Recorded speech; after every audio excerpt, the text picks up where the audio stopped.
News 5 at 5 continues now. The second week of early voting in Ohio, and the Cuyahoga County Board of Elections says more than 9,000 people have voted by mail or put their ballots in the drop box. And when it comes to those drop boxes, election officials are standing outside of them, next to them, due to a new directive from the state that has drawn controversy. Columbus Bureau reporter Morgan Trow has been following this story, and she got reaction to a new court ruling that backs Secretary of State Frank LaRose in his decision.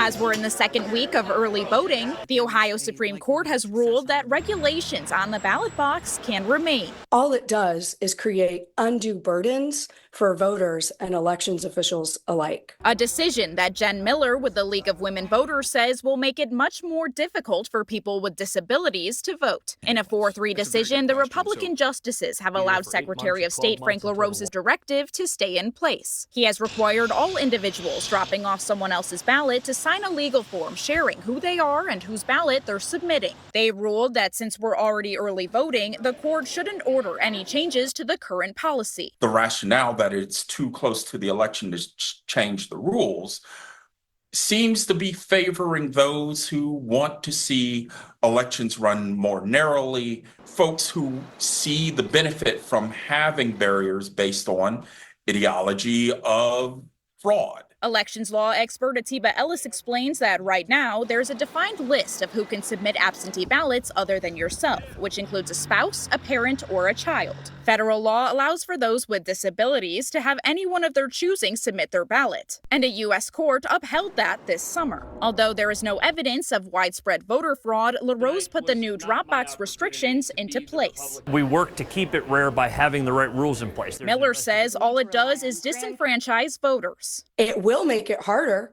on voters with disabilities, senior citizens, rural Ohioans, those who work when the boards of elections is open, to return their ballots. But LaRose is now cheering the Supreme Court decision. In a statement, he said, in part, this is the same policy that's been used successfully in other states and is designed to protect both individuals and election officials from accusations of illegal voting. His directive doesn't make our elections more secure.